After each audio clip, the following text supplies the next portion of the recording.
Hi everyone, today I'm going to go over some stuff with vibrato at the top of pitch bending and a couple of other things to do with bending as well. I had a question on my Klaxon vibrato tutorial about doing vibrato when you get to the end of a pitch bend basically. So I'm going to go over that. I'm going to go over a couple of other things as well, just to cover a bit more ground on vibrato that I use in my playing.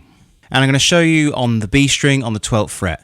Because I don't know if you know this or not, but the more you go through the strings, the higher the tension gets. So we could do it from the G string, but you know, I think the B string's is like a happy medium of those treble strings. And at the 12th fret, that's going to be the least amount of tension between the nut and the bridge as well. So it's a great place to practice your bending or your vibrato or whatever if you're building up confidence. Because obviously if we start down, do it on the 2nd fret or something, like that bend in Take It Easy. Like that's really hard to bend down there unless you've got, you know, a scallop guitar like this with massive frets on it. So we're going to do it at the 12th fret on the B string, and I'm going to take you through the pitch bends first. So when you're practicing pitch bends, what my guitar tutor taught me in university was to play the note you're going to go to and then practice the tension to bend to that note.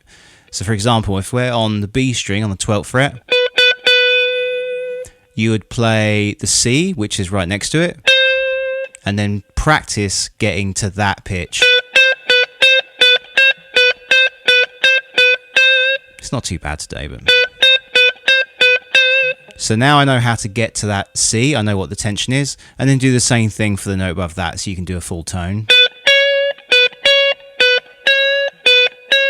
Can just about get it there today. And just practice going between the two like that. Don't sustain it, so don't give yourself any reference to get up to that note. So all day you could use your ears to bend up to that C sharp.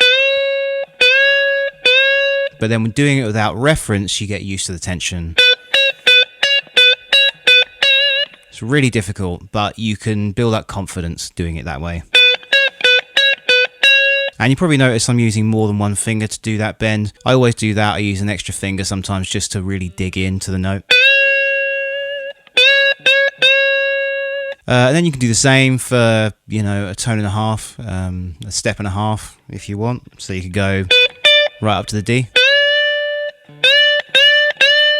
which is almost like a Clapton overbend. He sort of stops just short of it sometimes, so it sounds, you know, a bit more of a blue note.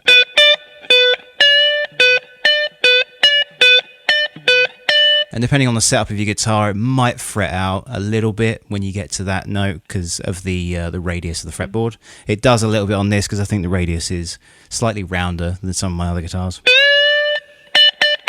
See, it's just fretting out there a bit.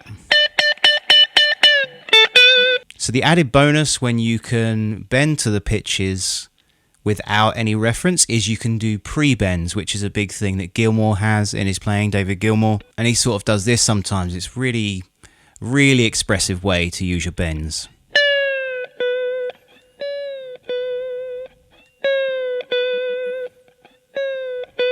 So sort of bend down from a note instead of bending into it. He'll bend down from it.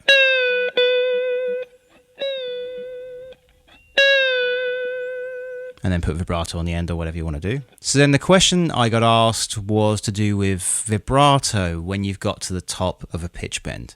So it's a tricky technique to get good at, but in principle it's pretty simple. But it's mostly to do with muscle memory. So the more you do it, the better you'll be at it. The same as anything else when you're trying to practice a new technique. So if we bend up to the say the C sharp, just get used to where that tension is, and you get used to holding it because you've got to get used to what the tension is going to feel like. So now I know that that much tension is going to give us the C sharp.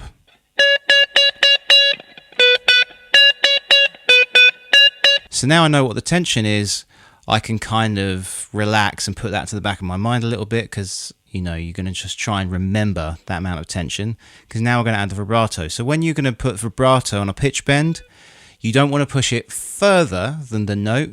You want to release the note a little bit so it comes back down, and then the tension that you remember is going to be the tension you're pushing back up to get back to that note that you're already on. See, so I'm sort of releasing it a little bit and then pushing back up to that C sharp. And I'm sort of like doing it a bit loose right now because I'm explaining it while I'm playing it. I'm trying to sort of play it nice and slow just so you can hear what I'm doing.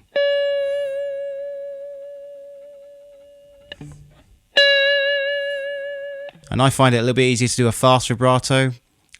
Slow vibrato takes a lot of accuracy and kind of finesse trying to get those high vibratos to sound really clean and crisp. But it's much easier to do a quick one.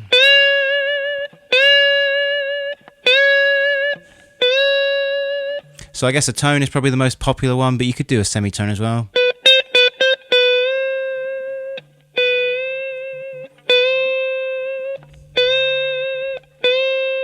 We try and do a really slow one so it's like a chorus. Very difficult. So I'd say practice it on the 12th fret, do it on either the G, B or E string, and then when you start to feel a bit more brave you can do it on the bass strings.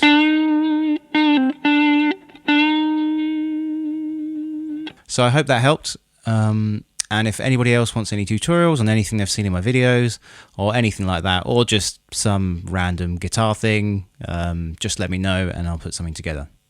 Thanks for watching. Cheers.